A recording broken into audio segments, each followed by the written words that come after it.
Good evening. Good morning to you. You live in, I don't know what this is, a shoe. How are you guys doing this evening? It is 12:15 a.m. and I just dropped Tanya Jean off. Took her to get a fountain pop. I got a cup of coffee. And yeah, and that's been about my evening. It has not been a real exciting day. I do not have tons to report. I got up today, did my prayers, did my meditations, and all that kind of stuff. And then I went and had coffee with a sober friend of mine. And then I went and ran some errands. And then I came home and filmed videos. And let's see what else. I'm trying to think. I can't think of what else. Then Alex came home. He picked up Pee-Pee's medicine.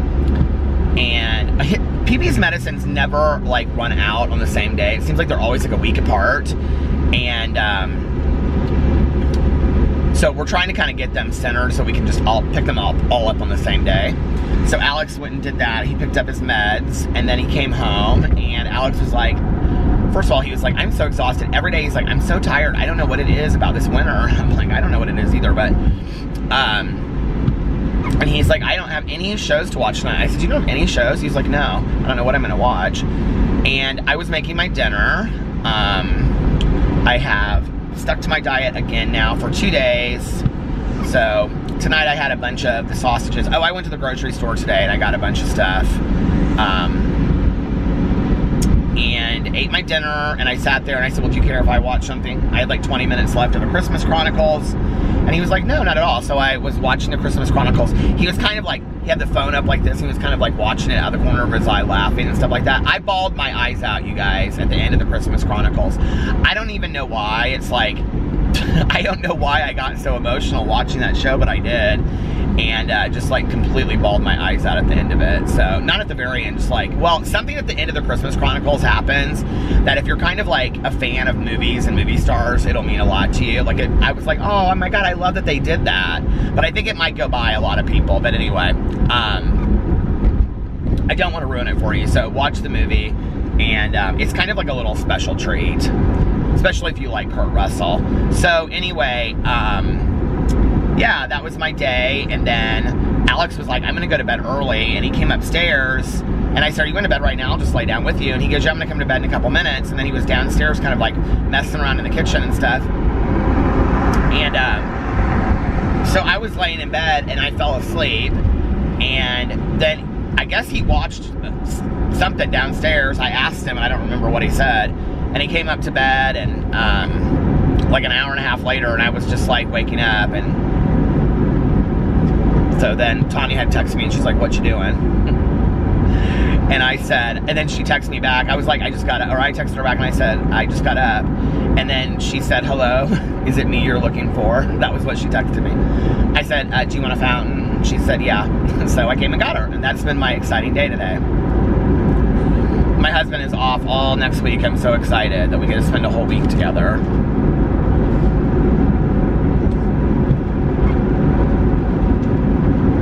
I just said to Tanya, I said, can you believe that we're like 4 days away from Christmas? And she goes, are we really only 4 days away? I said, yeah, Christmas Eve is Monday. She said, oh my gosh, because it seems so weird. I said, I know. It's close, and I haven't got my Christmas tree up yet. She goes, you'll get to it. I go, we've got 4 days, Tanya. Like, I need to get I almost took the boxes back to the basement today and was just like, screw it. But I was like, I'm putting up my Christmas tree even if it's only for 1 day. At this point, I don't know that I think it really matters, you know, even, but whatever. And then tomorrow, Alex has a long day at work, and I've got a bunch of stuff I've got to do. And then I also want to make videos tomorrow because I'm going to do my favorites that I'm doing every Friday on my review channel tomorrow. So I've got to film that, and then some other videos. And then I'm going to try to do a live stream tomorrow night. So if you're watching this, I'm going to do a live stream tonight at 9 p.m. Eastern Standard Time.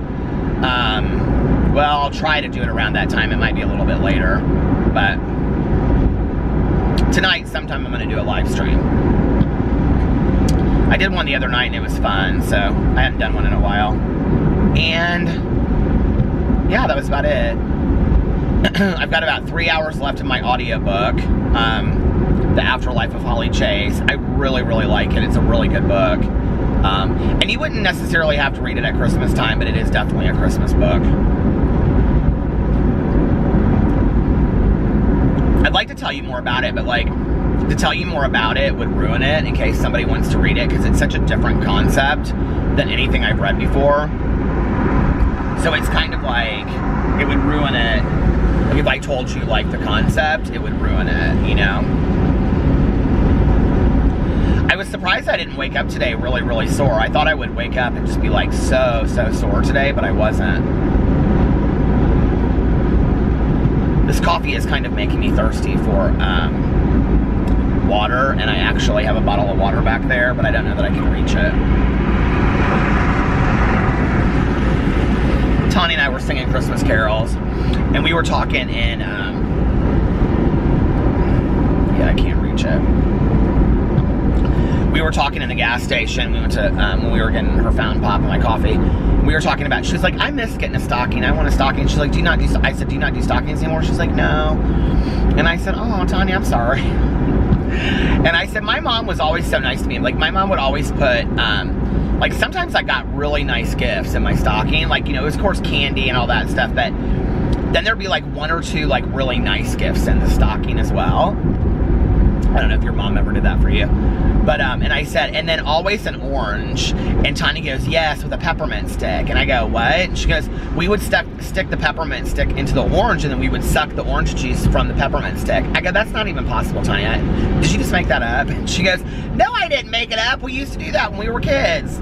I said, well, we used to take the orange and we would put cloves in it, and then you would put it in the oven and it would smell the whole house up like it was really good. And I remember one year my mom, like, she turned it on like real high and forgot that it was in there, and the orange burned up completely, and then it like was smoking on Christmas Day, and my mom panicked and everything like that. Oh, Mom. Like I said, she burnt every cookie she ever made, including that orange with the cloves in it.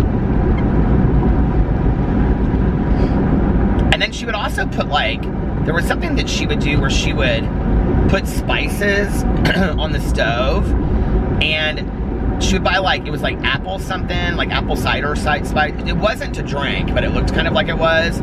But then it was, like, it would have, like, cloves in it and all kinds of stuff. And then, it looked like you made a soup from, like, stuff you found in the woods, and then, like, sticks and stuff. Do you know what I'm talking about? And then you would just keep it, like, really low on the stove, but the whole house would smell like it. It would smell fantastic. I kind of forgot that she had done that. But I see that stuff every once in a while when I'm at the stores. It'll say, like, it's called something, I don't know. That's not wassail, though, is it? Like, isn't wassail, like, basically, like, apple cider? Here we go, a wassailing. Oh, my Lord. So, yeah. And we're supposed to have snow on Sunday, I guess, but it's not supposed to really stick.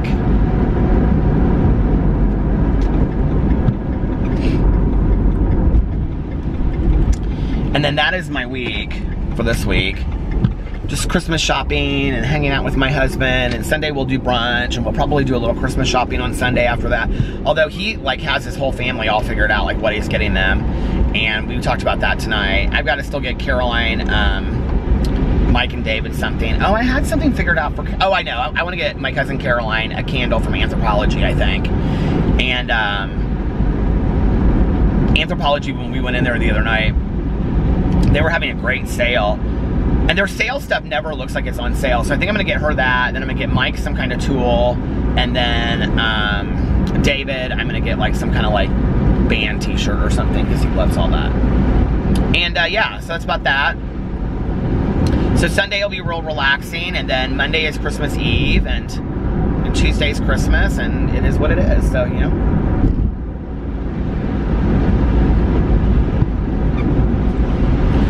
Probably this weekend try to pre-film a couple videos too, so that I can have them up ahead of time.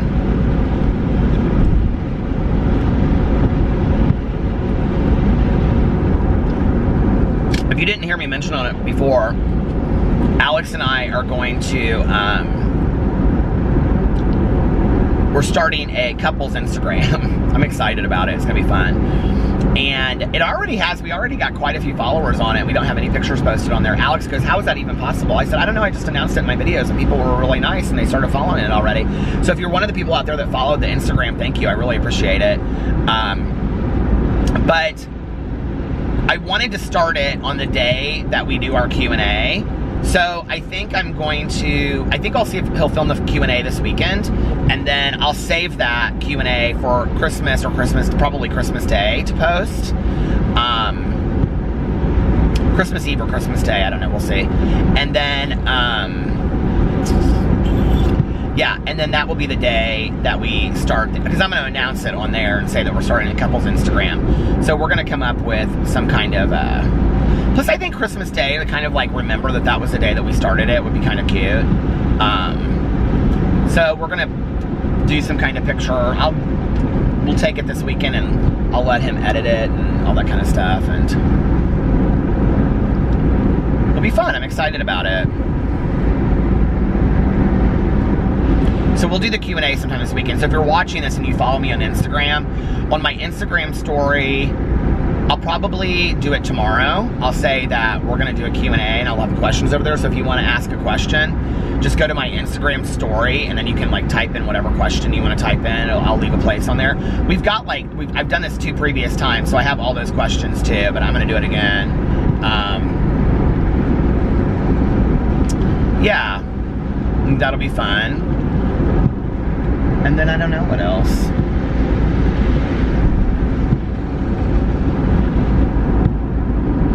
I think for Christmas Eve, I have a rant video I want to do. So on Christmas Eve, I might do a rant video.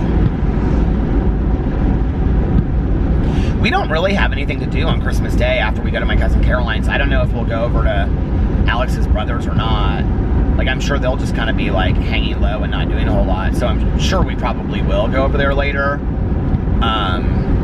But it won't be anything formal, you know, it'll be just like super casual and probably eating leftovers, or they'll make a rapist or something like that.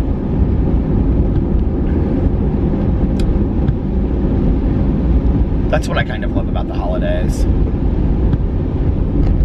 My home group meeting is actually on Christmas Day night, so if we're not doing anything next Tuesday night, or if Alex decides to go over to his family's house and Tanya wants to go, I may go to my home group.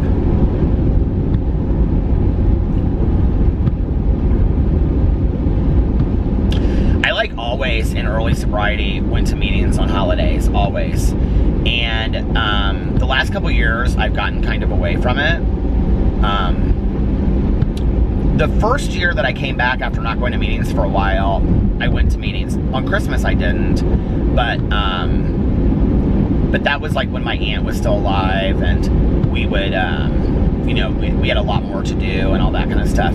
But now we just don't have that much stuff to do. So I was thinking like the other night, I was like, oh, I didn't realize that my home group's on Tuesday, which is Christmas Day. And we're having dinner with Caroline at 2, which will probably be out of there by 4 or 5. And so, I mean, if I was gonna go, I mean, it would be easy for me to go to the meeting, you know? I don't know, I'll have to see what Tanya's doing that day. I'm sure she'll be like, I'm not going to the meeting. But I might go. Meetings on holidays are very, very spiritual. And one of the things that, like, we don't cancel meetings for holidays because somebody might need a meeting on a holiday. And a lot of people that are sober and in recovery, they don't have places to go for holidays, you know? And so it's nice to go, and you know, usually on that day people bring like extra food or whatever for the people that, you know, haven't had a holiday. They'll bring cookies or cakes or whatever, you know, and stuff. It's nice. And usually like the topic of gratitude comes up around the holidays, or, you know, whatever. But back in the day, I can remember like, you know, being with my family all day, like, was so tense anyway, because I just don't think that like my family in that first year or 2 still really trusted me a whole lot to know like how I was going to act. I mean, Christmases were obviously better, you know, holidays were better, but I don't think they really knew, like, you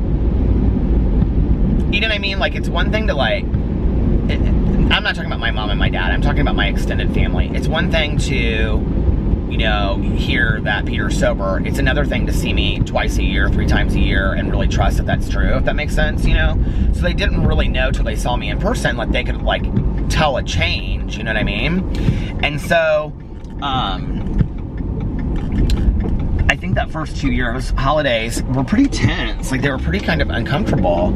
And, so I would leave, and then afterwards, I would go to, like a meeting in the evenings, and it was nice, and I felt kind of like I was safe and I was with my people, so to speak, you know what I mean? So, I don't know, maybe I'll do that again this year.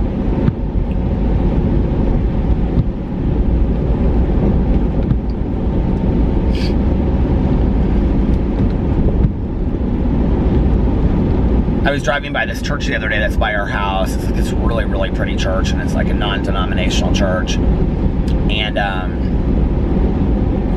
it said midnight music service on Christmas Eve, and which is when we're doing Alex's family's Christmas, because it's, you know, Christmas at midnight is when Santa Claus comes. But I was like, you know what, I haven't gone to church on Christmas. Not that I have this, like, you know, desire to go, really, but I haven't gone to church on Christmas, and I can't tell you how long. And I was kind of like, you know what, I think, like, a music service at midnight, just, like, how silent and still that would be, I think, like, I would really enjoy that, you know? Like, that might be something that I would really, really enjoy. And,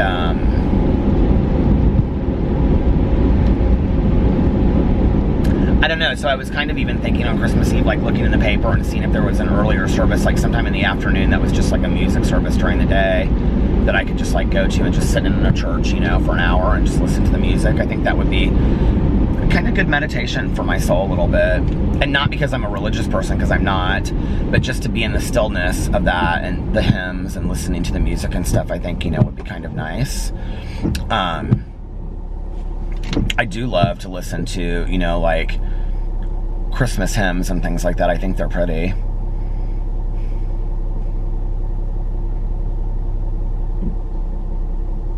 I can't believe it's almost, Christmas is almost over.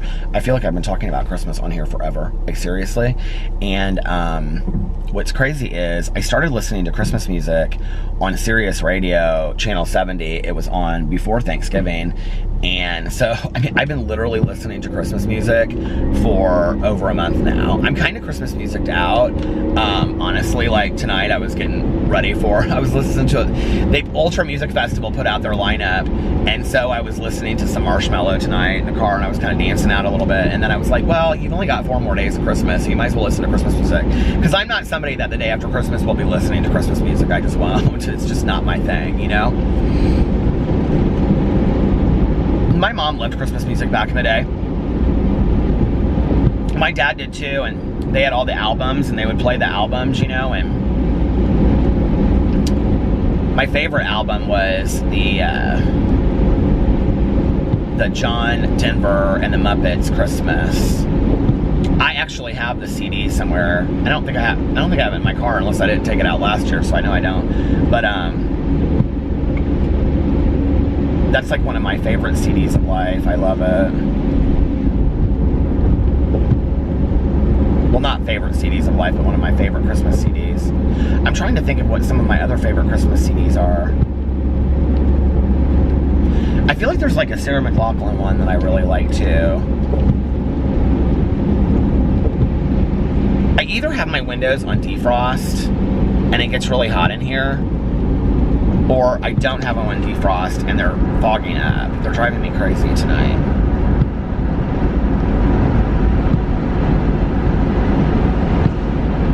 That house has big lighted up snowflakes and stuff coming off of it. So I guess I'll have the window rolled down a little bit and the defrost on my car. That's how we'll deal with that. That's how we'll deal with them apples.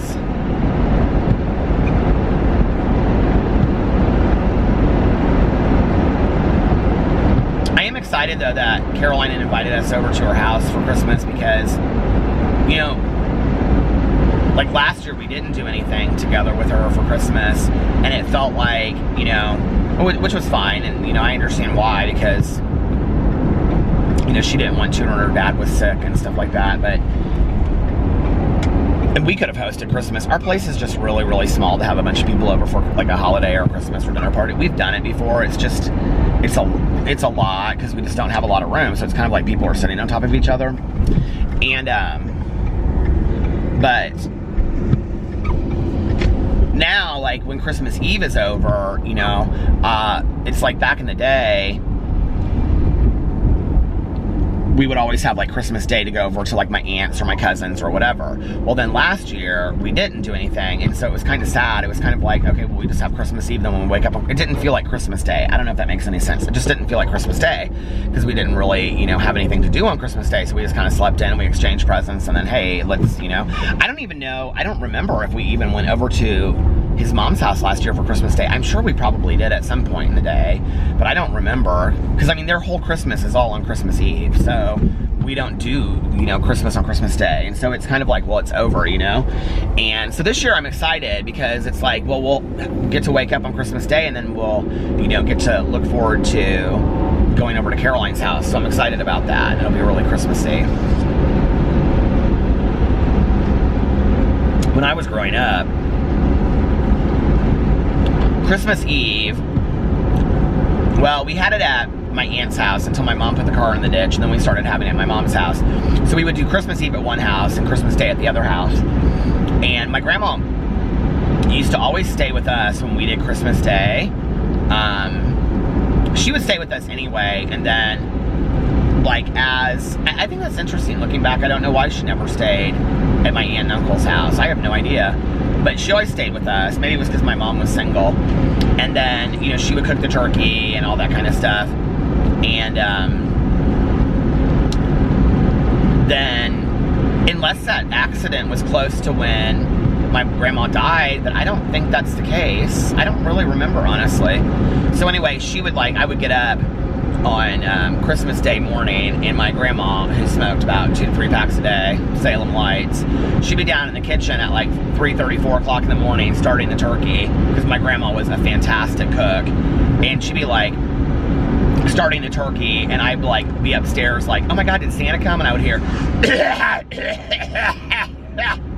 down in the kitchen, and there would my grandma be at the kitchen table cooking the turkey, smoking a cigarette, drinking a cup of coffee, you know, basting the turkey. And I'd come downstairs and she'd say, oh sweetie, hi, how are you? She'd have her little nightie on, and but anyway, that was Christmas morning. And but Christmas Eve, we would go over typically to my aunt's house, and then when we switched it to my mom's house later because of that whole situation, so they, you know, didn't want my mom drinking and driving.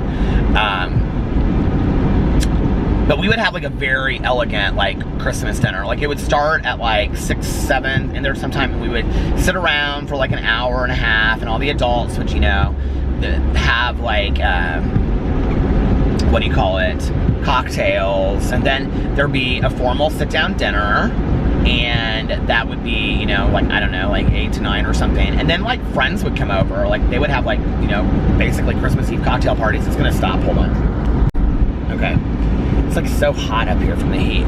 They would have like Christmas Eve cocktail parties, and so a bunch of people would come over, and it was very loud, lots of Christmas music. It was really fun, you know, and everybody was dressed up and bringing presents over, and it was fun, you know. And I always associated that drinking and that, you know, everybody smoking cigarettes and drinking, and it was loud and it was boisterous, and, you know, and then everybody would leave at about, you know, I can remember Caroline and I as little kids, and we'd be sitting there, you know, on the floor like playing, or just kind of sitting there on the couch with everybody watching, and they would, of course, you know, making us hot chocolate and stuff, you know, and we'd be running in and out, and at some point, you know, they'd start turning down the lights and just having candlelight and stuff, and people would start fading off, and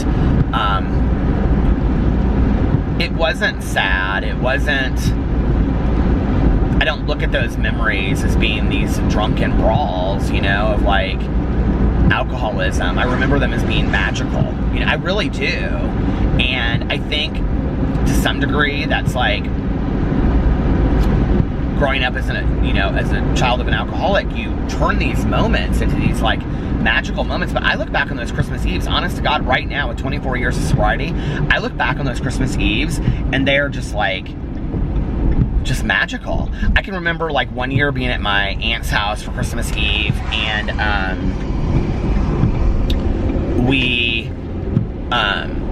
there were all these people around, and my aunt sat down in front of the fireplace with me, and she read me, this is like one of my favorite memories of my aunt, and she read me A Cup of Christmas Tea. It was like one of her favorite Christmas books.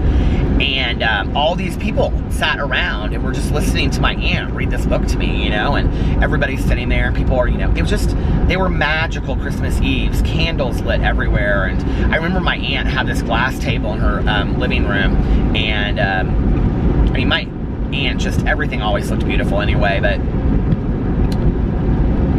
and I think for my mom and my aunt, having pretty environments had a lot to do with growing up really, really poor. I think it was huge to them that, like, to have pretty environments, pretty houses, like, I think it represented to them, even though there was, like, a lot of sadness there, I think, So I remember my aunt had these candle things, on kerosene lamps, but they were glass and they looked like teardrops, and I remember they were really cool, and I was like fascinated with them when I was a kid. It was interesting because Caroline asked me if I wanted them when my aunt died. She had them like in the basement, and I was like, no. I was like, those are a fire hazard in my house with the dogs. But I remember she had them on this table, and I would just watch them for hours. But anyway, she did that. She read that book to me one year, and I remember we would always get one present every year on Christmas Eve, and it was always pajamas, Caroline and I. And so then, like, we would go home and we would do the cookies with Santa and pajamas and all that kind of stuff. And I can remember laying in bed as a kid, and I look back on this, and my mother must have like waited till really late at night. Now, the time that I found out about Santa Claus, when she was weaving up and down the staircase after the car in the ditch, that was sad. But the other Christmases that I remember, she would like be in her bedroom, and there was like weirdly a comfort to me of like the smell of my mom. Like, I know this sounds so strange, but like smoking a cigarette in her bedroom. She'd always crack the window, and I can remember like walking past her bedroom door, and there were like, cause my bathroom was at the very end of the hallway, so when I would like, there would it would be like a little bit of a chill when I walked by her bedroom. And she had like, her bed was in this like up against this wall. She had a big bedroom, so like when you walked in, it was like up against this wall. And then when you walked right in, there was like two huge windows that sat back in, and they kind of were like window seat windows. It's hard to explain, but she had a chair and an ottoman, which I actually have in the basement. It's like yellow fabric, and then she had a TV over there that she would like watch TV on. And so she would like sit there and drink, and she would like smoke, and she had this ashtray next to her chair, or like on this table that she had with a lamp. And I can remember laying in bed.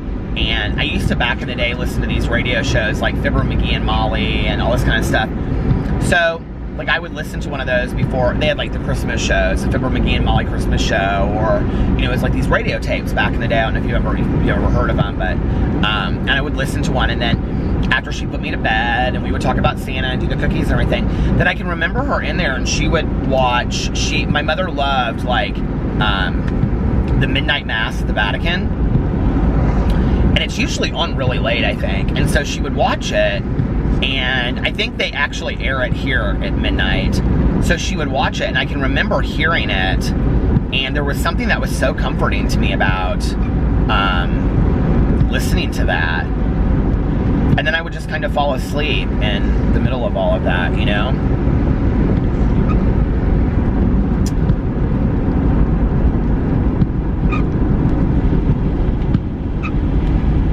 I remember like some Christmases waking up, and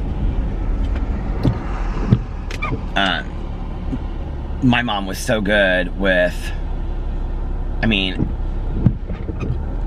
was never the person that walked into like a toy store, like I said the other night, and it's just like, I want that and I got it. Never. That was never me. But Christmas, I did get a lot of what I wanted. And I can remember some Christmases, like, walking downstairs, and there would be, like, presents, like, almost kind of leading to the staircase. Like, she was trying to, like, you know, make it look like he had just kind of, like, Santa Claus had just kind of, like, dropped presents up along the way. And, I just remember thinking, you know, like, how cool that was, that Santa was, like, here just, like, dropping presents, you know, and so it's funny that Tanya and I were talking about the stocking tonight, because the stocking was always a big deal to me and my mom.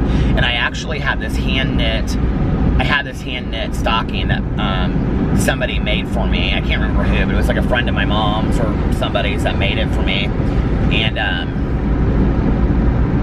or maybe she bought it somewhere and had my name put on it. But it's like knit, it's like, you know, and it's like red and green striped. And so it was always like full, you know, with like candy and all this kind of stuff. What I didn't know then that I know now is that my mom literally started shopping for Christmas like the 26th of December. Like, I mean, my mother was a clearance shopper like nobody's business. I mean, she was buying Halloween candy and putting it probably up in my stocking, you know what I mean? Like, my mom was so smart with that kind of stuff. And, she was always very nervous about not having enough money or, you know, whatever.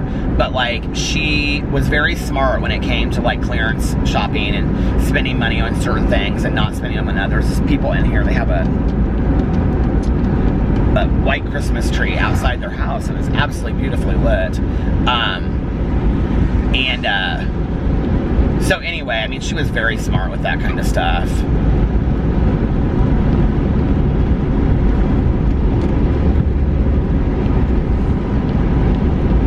But yeah, Christmases were always real magical. I think I kind of, like, it was the one time a year, until I was older, and I could really see the drinking for what it was, and it, you know, and my aunt would fight. Into my early 20s, like, even before I was sober, Carolyn and I would kind of have to keep an eye on them. Like, she would watch her mom and I would watch my mom, because at some point in the evening, the drinking on both sides would get a little toxic, and if they said one thing, it just was off to the races. And it could be anything, like just something random about a present, or my mom's deviled eggs, or something that had happened 20 years ago, you know what I mean? Like, and then all of a sudden, they're like, you know, my aunt is very upset, and my mom is like emotional and crying, and they're kind of shouting at each other, and then Christmas is over at that point. Like, there's no getting it back. And so Caroline and I were very, like, always kind of like watching them closely to make sure that, you know, if the tensions were starting to get full. I don't know if you guys come from families like this, but if you do, you'll know what I'm talking about, that you have to kind of like keep an eye on, you know, that maybe we just never knew, you know, that like they weren't going to just bust out and start fighting each other. My mom and my aunt, like, I mean, they were 3 years apart. They grew up together, and I mean, they would tell stories about, my mom would say, my mom this one time, like, this is kind of their relationship. I mean, they loved each other like nobody's business, but at the same time, like, they fought like cats and dogs at times. I mean, they loved each other more than they fought. As they got older as adults, they didn't really fight, but my mom would tell me stories about when they were growing up that just, like, horrific stories, you know, that, like, this one time, you know, my aunt graduated in 59 and my mom graduated in 61, and when they were in high school, my aunt had this sweater set, like this, what do you call it, like this silk sweater set, and so my aunt would leave for school first because she had a lot of, like, school responsibilities and stuff. This must have been when my mom was a sophomore and she was a senior. And so my mom borrowed my aunt's, it was a white sweater set, okay? You know, like with a sweater and then like a little jacket that with the pearl buttons that goes up. Okay. So my mom goes to school and she gets an ink stain in this sweater. So she comes home and she tries to wash it out by hand. Well, back in the day, you know, like, you would have these plastic bags that you kept these sweaters in and stuff. They would keep it very nice. And so my mom, like, hand washed this sweater and then, like, folded it before my Aunt Kathy came home, and then she put it back in her drawer and just thought that it would, like, dry out or whatever.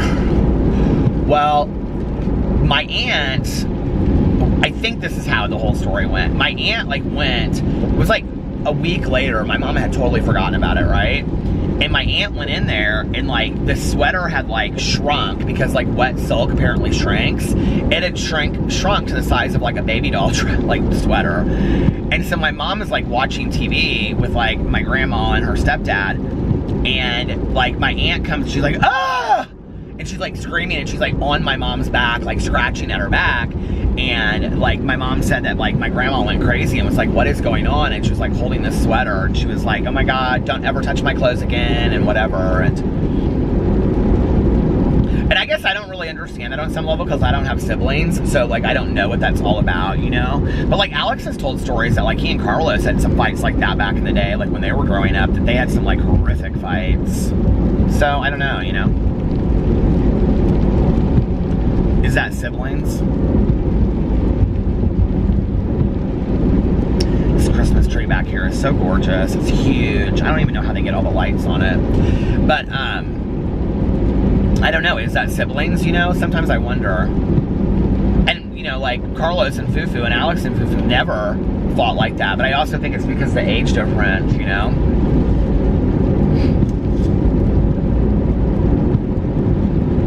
Carlos and Alex are 11 months apart. And then, you know, Fufu just turned 25, and Alex is going to be 35, and God, it's so weird to me. Oh my God.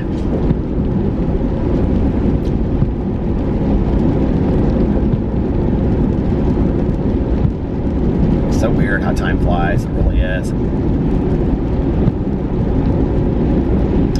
It seems like just yesterday I was in my 30s, you know, and now I'm in my late 40s. It's just weird to even say that I'm like in my late 40s, you know? I honest to God can say, like, when I was in high school, I never thought I would be this age. Like, I don't know that I could really conceptualize what it would be like to be in my late 40s. It kind of puts it in perspective for me when, like, on Facebook and stuff, I see I was talking about this not too long ago, I think like a month ago on here or something, that I had a friend of mine that, like, recently had a baby and his wife was younger and stuff, but, like, you know, I thought, here I think of myself as so old, and, like, a friend of mine just had a baby, you know what I mean? Like, not really a friend, but, you know, an acquaintance. Our lockers were close together. So, but, I mean, 46 is really not that old. It really isn't. And I honestly kind of sometimes wonder, like, if my mom was still alive, if I would really feel like I was that old, or if it's because, you know, like, I don't know, like, when we were at my dad's house the other day, I was thinking about that. It's like, I don't feel old being around my dad and my stepmom, you know what I mean?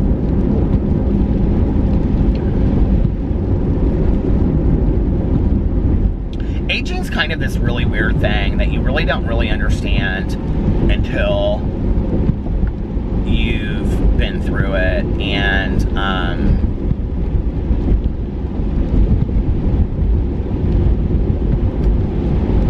it's kind of like not as big of a deal as we make it, while it's still kind of a big deal at the same time. I don't even know how to explain that.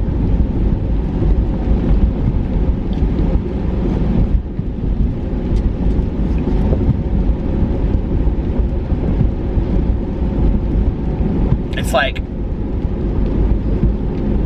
you know, like when people are like, oh my God, I can't believe I'm turning 30, I'm so old now, or I'm 40, I'm over the hill, and whatever. It's like, that kind of stuff really doesn't matter. It really doesn't. And it's like the slow, subtle things that you notice, like your hands looking different, or like, and honestly, like, you know, I was with a friend of mine the other day, and I was like, this is a friend of mine that I've known since I was in my early 20s, and I was like, got, you know, sober close together, and I was like, we don't really, either one of us, have tons and tons of lines. We just don't on our face, you know? And I was like, I don't know, it's just not what you think. Like, I think if I still had brown hair naturally, I don't know, maybe I wouldn't feel as old as I do. You know, maybe it's because my hair is so white. Like, I never, like, if you had told me, like, when I was in, like, 25, 30, like, my hair at 23 is when it started turning white, right? Like, I was salt and pepper, like, in my 20s, honest to God, and I colored my hair. But I colored my hair for so long that I didn't really notice. It was only until, it was only when, like, after I got married that the color it was like, I could tell that at that point, like, I was doing, like, full coverage on my hair, if that makes sense. Like, up to that point, it was very, like, salt and pepper. But then I could tell it was, like, because the color was kind of really looking fake. And I had grown out my beard. So and my beard came in completely white. And I was like, well, if my beard is completely white, then my hair is completely white. It has to be, right? And so, I just was like, I'm not fighting this anymore. I'm just not. Like, this is stupid, you know? And I had to talk to, you know, I talked with my dad. I was talking to him about it. I just kind of threw it out. I go, what do you think about me coloring my hair out? He goes, I think quit fighting it, you know? He goes, quit fighting it. You know, be your authentic self. And, that was hard, though, at first. Well, part of it at first was that nobody really believed that my hair was that white. Like, I would tell my hairstylist and stuff because, you know, she had been doing my color forever. And I would say, yeah, like, my hair is, like, all white. No, it's salt and pepper. And I'd say, no, it's, like, legit all white. And when it started growing out, like, she couldn't believe it. She was like, and it was really hard for me to, like, not get my hair even partially colored or anything. So I was just like, okay, here we go. We're going all in. And she's like, well, I mean, if you want to, like, decide to color your hair back, we can do that. And I'm like, okay, but, like, who does that? Lets their hair go white and then colors their hair. I mean, I guess some people do, right? But I was like, no, let's just do this. Like, I'm ready to do it, you know? And so she cut it really short. She cut a lot of the color out of it. It was, like, really short. And it's interesting because I have a picture that's of, like, it's one of the very first pictures I took, and I was, like, outside sitting on the front porch, and it's when my beard had grown in. And my beard was actually a lot more salt and pepper then than it is now. And that would have been the year that we got married, which would have been 2011. So that's, you know, 7-8 years ago. And my hair was a little bit salt and pepper then, but it was still salt and pepper leaning towards white. I never think about getting older as far as how I mean, I never really feel like, God, I don't look or like I'm 25 anymore. I honestly don't really care. Like, I think I can still have fun and, you know, I can wear whatever I want to wear and, you know, all that kind of stuff and be fun at 46. And my dad was that, so I think that he's been a good role model for me for that. What I feel like is that, like, time is running out. And I've talked about that on here before. It's like, you know, time is running out, and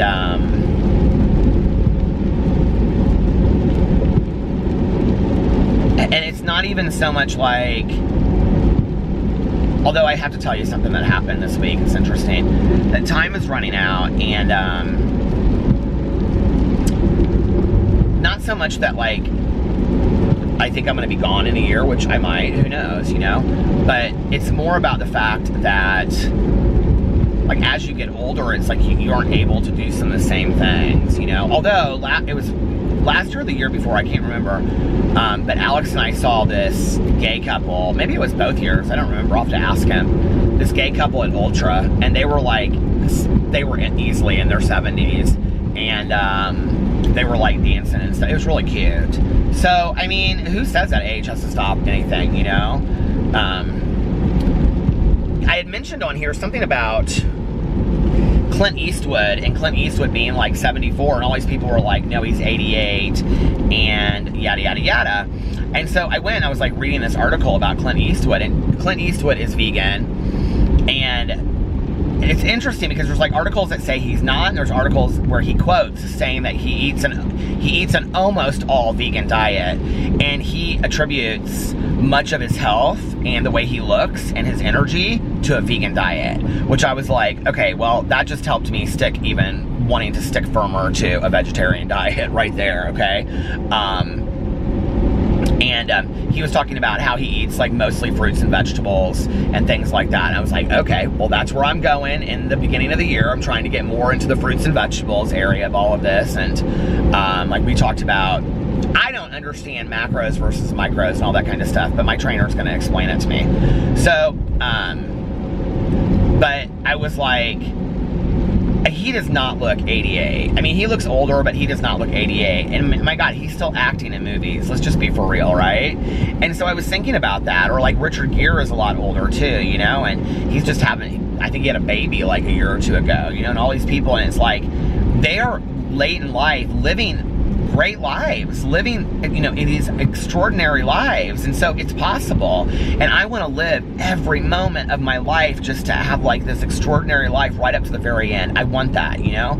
I don't want to just sit around and feel bad for myself and all this kind of stuff. And the thing is, one of the reasons why every day on my gratitude list, I say in the morning and the evenings, I always, you know, thank my higher power for my health, because we never know when our health is going to be gone. And I know that there are some of you out there that are watching this that really struggle with, like, you know, severe pain issues and long-term medical issues. And, you know, and I really feel for you. I really, really feel for you, because, you know, it's, I think one of the things that most of us as healthy human beings take for granted is our health.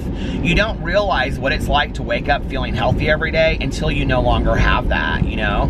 And I have been so surrounded by people that have had horrible illnesses and health concerns that I don't take it for granted. You know, I look at it and I always think to myself, I'm so thankful that, you know, today I'm able to walk and run and, you know, breathe and walk up and down the stairs and be able to leave my house and do this and do that, you know, and I'm very, very thankful for that. And I don't want to lose that, because I think that, you know, those are,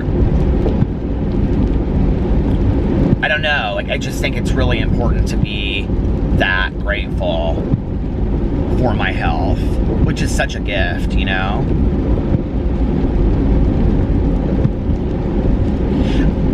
Like, even in the last year, like, Alex's back is much better, but, like, you know, just in the back pain that he's gone through, you know? And he's at 34 years old, and I'm thinking to myself, you know, it's really, like, affected him, and it's affected his mood. Now, I will say in the last couple months, it's much better, you know, but before that, it was like, I mean, he would be in so much pain and stuff, you know?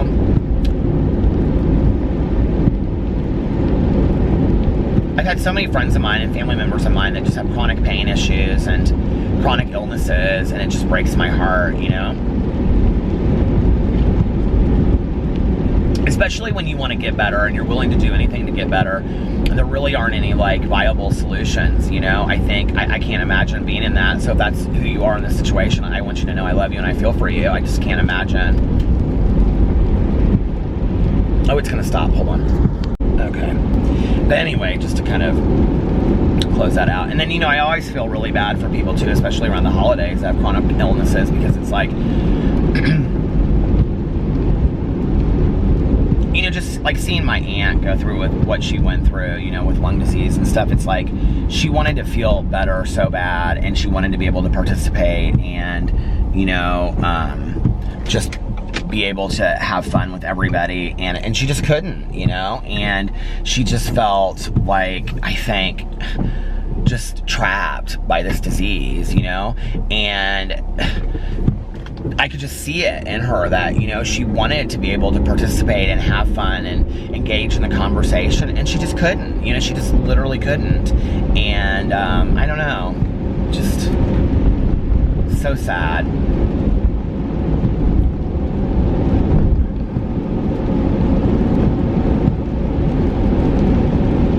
I think especially with diseases like, you know, like fibromyalgia and lupus and things like that, that a lot of people, you can't necessarily see them, you know, like with my aunt, like, I mean, you could see that she was laboring to breathe and things like that.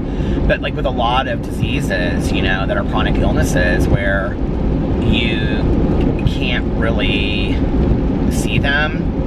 You know, I had a close family member of mine that suffered and, that had lupus, and it was like, I mean, just, she was exhausted all the time, you know? And I don't know, it's sad. It's just sad. So I think for me, like, it's really important that, I swear, I cannot figure out this heat out in my car. It is either like really hot or really cold. But like for me, you know, it's really important for me to be grateful for my health every day. And the thing is I think that gratitude is an interesting tool. You know, it's like whenever we start feeling, you know, pity for ourselves, or we're feeling sorry for ourselves, you know, it's like you say to yourself, like, well, I don't make enough money, or I don't have enough this, or I don't have enough that. There's always somebody out there that has it better than you, but there's always somebody out there that has it a lot worse than you too, you know? And I think gratitude is an action, you know, in looking at what you have as being, you know, just enough for that moment, or, you know, being grateful for the things that you do have. I mean, I really work hard on that to, you know, and like my friend said to me, you know, that we always lose by comparison. I gotta stop comparing myself, you know, to other, I don't really do this as much anymore as I used to, but I have to stop comparing myself to other people, because when I'm comparing myself to other people, like, I'm gonna lose by comparison, right? Because I very rarely compare myself, you know, to other, to people out there that, you know, have less of whatever it is I'm looking at. It's always like I compare myself to somebody that has more, you know what I mean? And so, but what I have to remember is that my journey is specific. My journey is different to me, you know? And what I'm going through and where I'm at in my life, I truly believe is exactly where I'm supposed to be. And I do firmly believe this, and you don't have to, this is part of my spiritual beliefs, that I believe that whatever I'm going through, there's a reason why I'm going through that. There are lessons that I'm supposed to be learning, you know, and that, you know, and if at the end of my life that's absolute BS and there was nothing to it, well, then I applied some meaning to things that had no meaning to them, and I learned from them anyway. So it's a, you know, it's a win-win situation for me. But I believe that, you know, and I have to be focused on my life. I have to be focused on my journey and what I'm supposed to be doing for me. If I'm constantly comparing myself to somebody else, or looking at my life compared to somebody else, like, I mean, you know, I'm never gonna learn from that. I gotta compare myself to me. And, you know, it's kind of a recovery saying, but I've heard it other places too, that, you know, wherever you are is exactly where you're supposed to be. And, you know, or you're exactly where you're supposed to be right now, you know, in your life. And I mean, just think about that saying, you know, whatever you're struggling with right now, maybe it's exactly where you're supposed to be. Now, I know that we don't often like to hear that. I don't often like to hear that, you know, especially when I'm going through something that's painful. But maybe that's exactly where I'm supposed to be at that moment. You know what I mean? Maybe that's...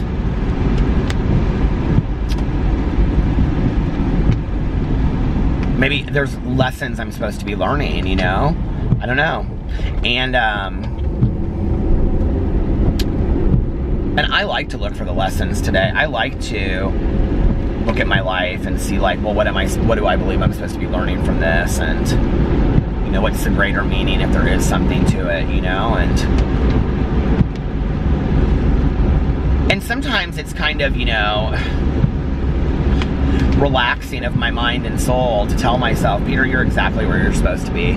You know, quit beating yourself up. There's, you know, you're doing the best you can.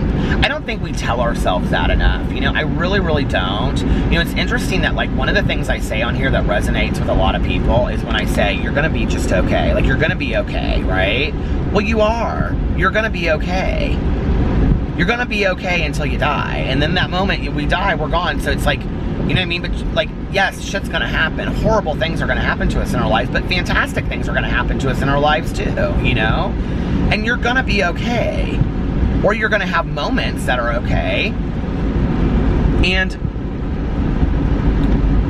you know, I just don't think that we tell ourselves often enough, whatever it is, if we're going through a breakup, or if we're, you know, going through getting together in a new relationship, the opposite of that, or if we're going through, like I said, some kind of chronic illness, or, you know, even just having the flu, or if we're going through, you know, like losing a family member or something, you know, or whatever we're going through. Sometimes, or like losing a job, or getting a new job and struggling with it, or being in college and struggling with, you know, the first year of college, or exams, or whatever we're going through, or finding a job. Like, that's so hard for a lot of people, you know. I think that sometimes we have to tell ourselves, like, settle down. You're doing the best that you can do right now, you know? You're really working hard. You're doing the best that you can do. We don't tell ourselves that enough, I don't think. And so, I don't know. Try it. Tell yourself that, you know? You're doing okay, kid. You're doing the best that you can do right now. And there's no race. There's no race in this thing called life, you know? I especially think that with, like, grief, and I think for, like, a long time I felt like, that house is beautiful, it's all blue lights lit up outside, everything is blue.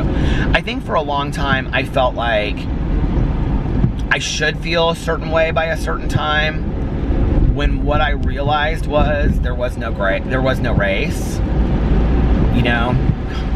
Maybe it's grace, not the race, you know? I mean, that is true, though. Like, maybe it's that, like, you know, eternal grace that I'm looking for, you know, where I can be okay with what's happened and that it's part of life, you know? And I eventually got there.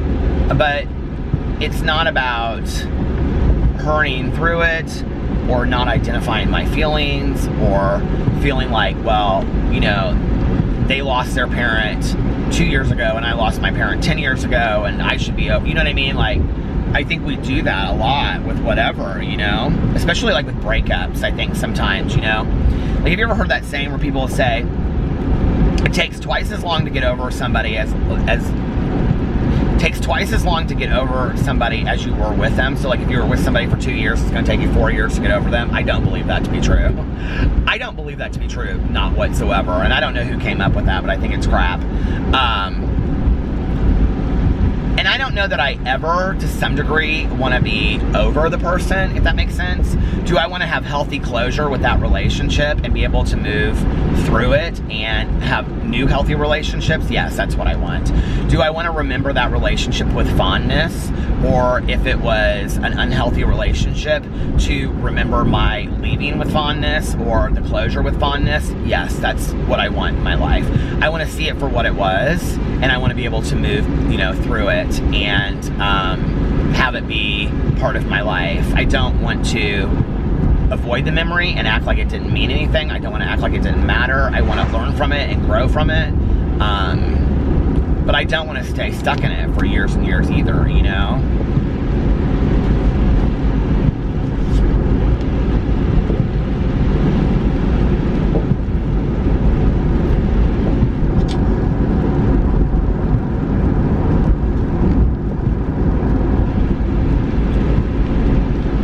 It's interesting because I think that, like, I think two things in relationships that break up. I think, you know, I mean, so many people, like, ask, like, well, how do you get through a breakup? Or, like, how do you, like, move past that person? Or, you know, whatever. And I think it's two things, honestly. And neither one of them, do I think, are things that should happen with quickness. But I think the first thing is either you meet somebody else and you get interested in a new relationship and you see that you're deserving of love and somebody else is treating you a different way if you get in a healthier relationship. Sometimes we don't learn our lessons and we continue to repeat the patterns and we get in an unhealthy relationship after unhealthy relationship, and truly we have to break the pattern. That's what we have to do, is break the pattern and get out of those unhealthy relationships. But I think sometimes getting in a new relationship and realizing that we're lovable, but the thing is, I don't think, at least not for me, and this is what I've learned, and I wouldn't recommend it for anybody else, to jump right into another relationship. I don't think it's healthy. You know, the last time I took off almost a year and it was really good, you know, like that was what my sponsor at the time recommended, and, you know, I did it, and I really got to know who I was, independent of being in a relationship, independent of being with somebody, independent of feeling like I needed to be with somebody. You know, I really got to know who Peter was and enjoyed Peter by myself and what made me tick. And, you know, there are pieces of that I'm not willing to give up in a relationship. And I think, you know, which was great when I got with Alex, because he's very independent too. We're both very independent. And so I think, you know, it was where we met in the middle. And like those things that I was independent about, I got to share with him, and vice versa.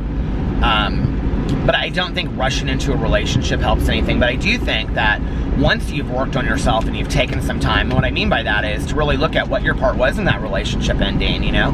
What was your part in why it didn't make it? And, you know, and I want to say, and I always say this in relationships, I am not talking about abusive relationships, okay? That is a completely different bag, you know what I mean? Like, that's another whole thing, right?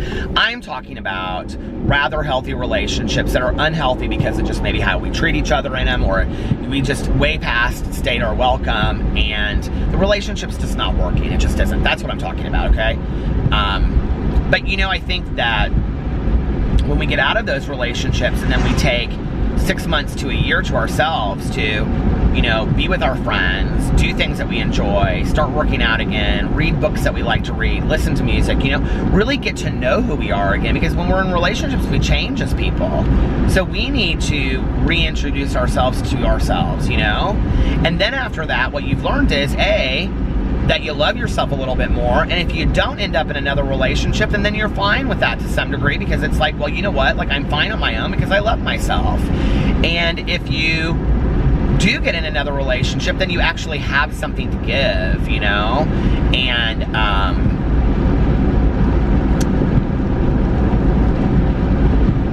I think that's important, you know? Alex and I both came into our relationship with baggage from our past relationship. That's just the truth. We did, you know? And, you know, Alex's relationship was a long relationship. It was several years, and it was a college relationship. And, but it was his first love, and, you know, there was a lot there, and a lot of trust stuff. And, you know, and his ex is a good guy. He really is, you know? And, but there was a lot of stuff there. And then there was a lot of stuff on my level, you know, and same kind of issues. Well, we're both playing out in our first year together past issues in our relationship.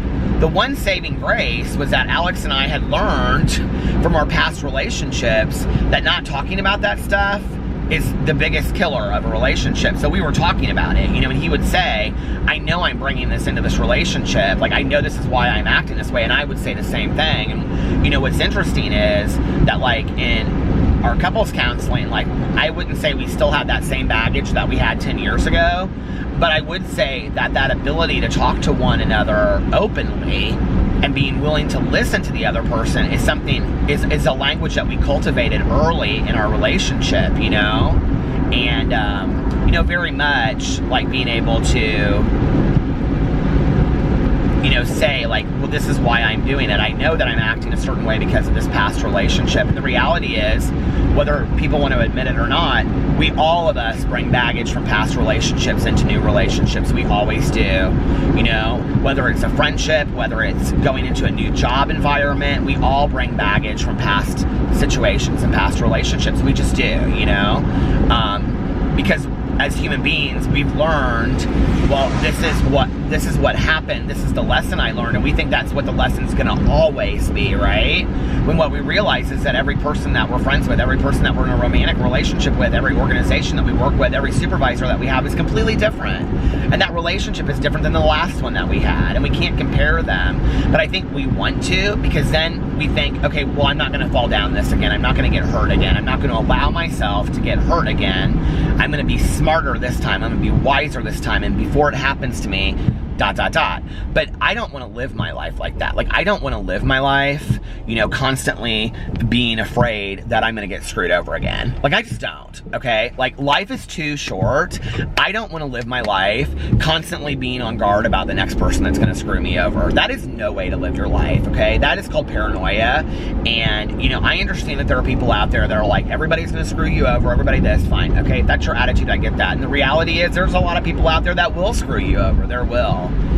But there's a few really good ones out there too, and I don't want to miss them by being so guarded and so paranoid that I'm not going to be able to open myself up to those people. I just don't want to do that, you know? Like, I want to be able to give people choices. I want you guys to be able to give people choices, you know, or give people chances, that there are some good people out there, and you don't know, you know?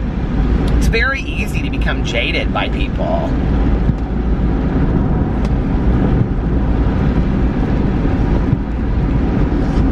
But we don't have to allow it to affect us long term, you know, and I think that's where forgiveness comes in, and that's really where forgiveness is for us, not for the other person, right? Because when we can forgive the other person and we can see why they did what they did, or try to understand it from their point of view, right, and realize that they're human, you know, because there's always, like I said, 3 points to every story, you know, like I say that a lot. There's my side, their side, and there's the truth. So just because I see something from a certain point of view doesn't mean that it's accurate. Somebody else has a completely different point of view. Well, their point of view is accurate from where they're standing as well. Even though I might look at it and be like, are you crazy? That is not how it went down. Well, for them, that is how it went down. That was their perspective. And so they have their perspective, I have mine, and then somewhere in the middle lies the truth, right? But I don't want to not allow myself to have new friendships, to have new relationships, to have new, you know, whatever in my life, because I'm so fearful of how I've been treated in the past, or how things have gone down, you know? And I think that, and even how I've treated people, you know, as a result of that, you know what I mean? Like, I think we all have a part in how all that stuff plays out. And so I think it's important, you know, and that's where I'm at today is, you know, I'm nobody's victim. I have to look at what my part is in everything, because that's all I can control, and that's really the only part of anything that I can take a realistic, healthy look at and try to work on is my part. I can't fix somebody else's part. I can identify it and learn from it, but the next person that comes along, their part might be completely different. They might act completely different. So for me to understand that, it's okay. It helps me understand the situation, but I'm not gaining a lot from understanding that. Does that make sense? Like, really all I need to know is, well, what was my part in it? How did I behave? How did I act? Did I act the way that I'm proud of? Do I wish I would have acted differently? You know, do I wish, you know, this or that or whatever? And, you know, and it's one thing to explain something away and understand it, and then there is another thing to say, but I'm still not, like, that's not how I wish I would have acted, or, you know, I've learned, and, you know, going forward, I wouldn't act that way today. And, you know, that's where I'm at, you know, in my life today. That's who I want to be, is looking at the parts that I do have control over and I can change about myself. Not the excuses and not the what somebody else did and all that kind of stuff. I'm not all about that. I'm not all about the blaming, the finger pointing, what they did, all that. Okay, yeah, they had a part in it. I get that. I had a part in it too. And, you know, with my exes, it's like, I have no sour grape feelings about any of them. And, you know, and I think that anger and that resentment in my heart, I don't want to live there. I really don't want to live there in my life today. And the last 6 months has been so great for me in really taking ownership back over, like, and just looking at my shit and stuff, and focusing on getting peaceful and serene in the mornings and things like that throughout the day. And, you know, there have been some situations, some people in my life that I have had resentments over for years. I mean, 6, 7, 8 years, right? I mean, I'm not talking about resentments where I wake up on a daily basis and I'm consumed with them, but I'm talking about, like, when their name would come up in conversations, I'd be like, ... you know, in my head, like, very angry. And I don't want to feel that way today. This is one of the reasons why I'm doing this huge inventory, you know, and this is one of the reasons why I'm really taking a definitive look at, you know, what am I resentful at? What are the things that have happened? How has it affected me? And what is my part in that? You know what I mean? Like, what areas of my life has it affected? And, you know, what's my part in that? And that's ultimately what I have to look at, is what is my part? Because that's what I have control over. That's what I can fix about myself today. And then take that and learn going forward, you know?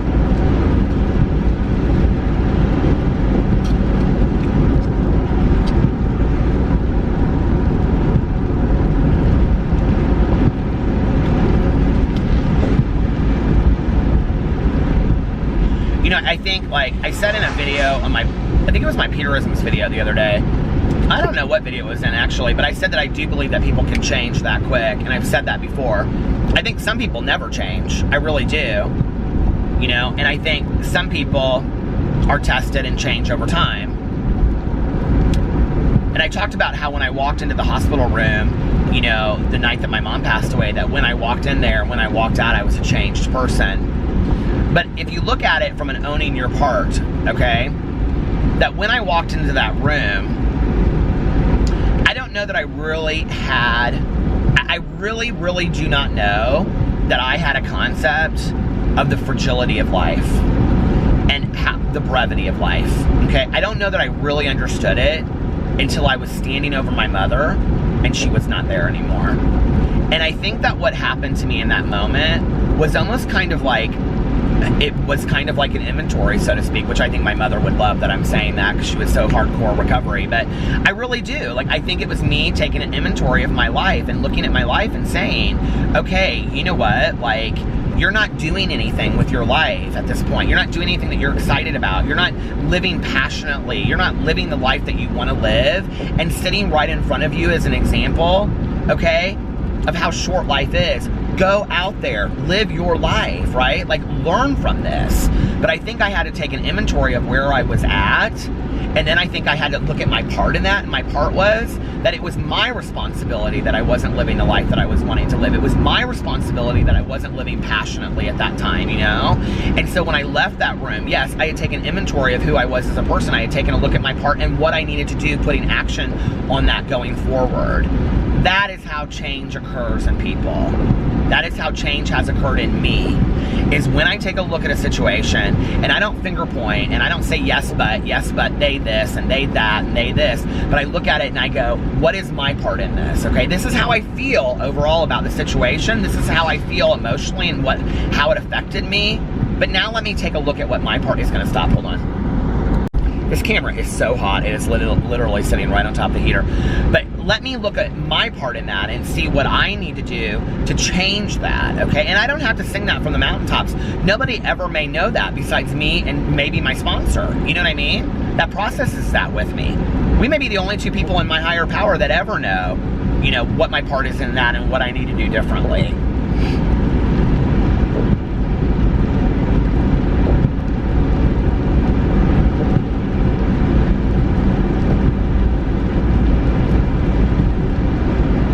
But I think that the gift of that is peace and forgiveness and serenity and not living with a heavy heart and being able to look at yourself in the mirror at the end of the day and go to bed and say to yourself, I've done the best that I could do for today. You know what I mean? I tried to be the best person that I could be today. And that's, I think, really all we can ask of ourselves, you know, honestly.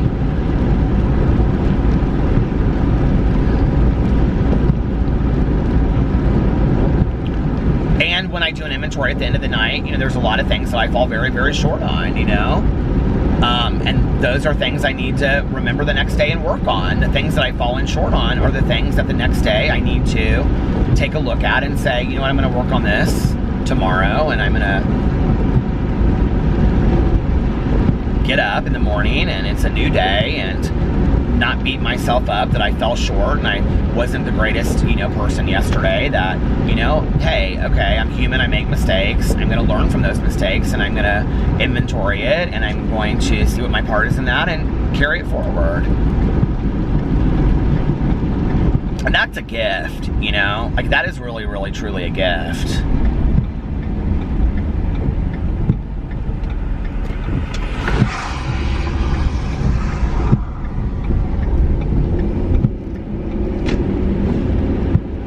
But I will say this, like going into 2019, I mean, peace and serenity and positivity, dude, that's where it's at for me. Like, seriously, living a peaceful, happy life, that's what I want.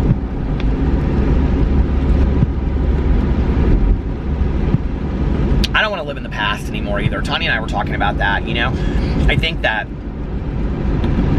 you know, I love to tell stories, and I'll always tell stories about my childhood and growing up. I mean, I'm not going to stop that, right? But like, I think like with Tanya and I a lot, we'll, you know, I was saying to her the other night, like, I want to start meeting some new people in recovery, because like, we sit and we talk about the people that we've lost, but we haven't really, you know, like recreated new groups of people to hang out with and stuff. And, you know, I want that. And, I don't want to just constantly live in what life was like 5 or 6 years ago, you know what I mean? Like, I remember when my brother-in-law graduated from high school, Fufu, and it was really cool. Their graduation was really cool.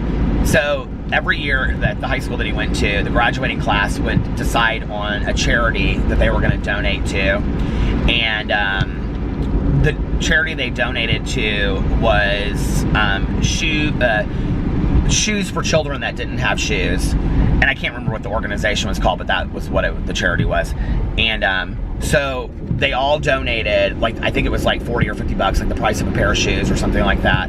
And then at graduation, they all walked barefoot. It was very cool. And they didn't have a valedictorian. They voted on, like, they nominated 3 people to speak, and then those 3 people, like the ones that were voted on, were the ones that got to speak.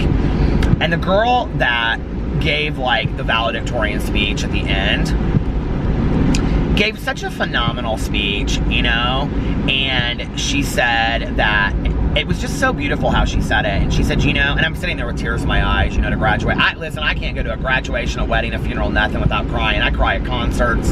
I cry all the time. Anyway, I'm ready for the crying shit to stop. No, I don't care. But anyway, my husband and I always cry at music festivals, you know, when we hear our songs and stuff. But she said, you know, she said something to the degree of, like, people look at high school as the end, but I think it's just a beginning. And she was like, you know, they say that these were the best years of our lives. And then she paused and she goes, I hope not. And it was kind of funny, but, you know, at the same time, it's like, you know, I think we think that in getting older, you know, that, like, we've missed the best years of our lives. That's bullshit. I know the best years of my life are right around the corner. I know that. And I know when I've had those, and the next best years of my life are waiting right around the corner. And I want to continue to live that way, of having just the best years of my life year after year after year, you know, and just up the game every year. But I'm the one that has to do that. And I'm the one that has to, you know, make that happen. So, don't you want to live the best years of your lives? It would be sad if it ended that when we graduated from high school. Hell, if those were the best years of my life, man. And I've had a lot of fantastic years, I really have, you know. I've had a lot of shit in my life, but I've had some true blessings as well. I've lived a blessed life. I really have lived a blessed and full life, you know. And I will say this, like, I don't usually say this, but I'm kind of ready to move into 2019, honestly. Like, I'm kind of ready to put a close to I feel like I've done everything I needed to do, said everything I needed to say. I'm ready for 2019 to kind of come, you know what I mean? Oh, God. 2019 is going to be the year of Peter getting the body, the beach body. I'm ready for it, too. I was going to go to the gym tonight, and I was like, you know what? I think I'll rest tonight. I'll use that as an excuse. I could still go. It's not too late. Well, it's 1:30. I went last night. What time did I go? 2:30? I mean, it's not too late. I could still go, but oh my God, I was almost done, and I started messing with it. Anyway, I was saying that I could go to the gym tonight, but I'm not going to go to the gym tonight. And I'm not going to make excuses about it either. I just don't want to go to the gym tonight. But I will go tomorrow or Saturday so I can get my 3 times in the gym done this week. And then going into January 1st, like at the beginning of the year, my goal is to go 4 or 5 times a week. Like, that's really my goal. So that truly is my goal. I'm going to do it.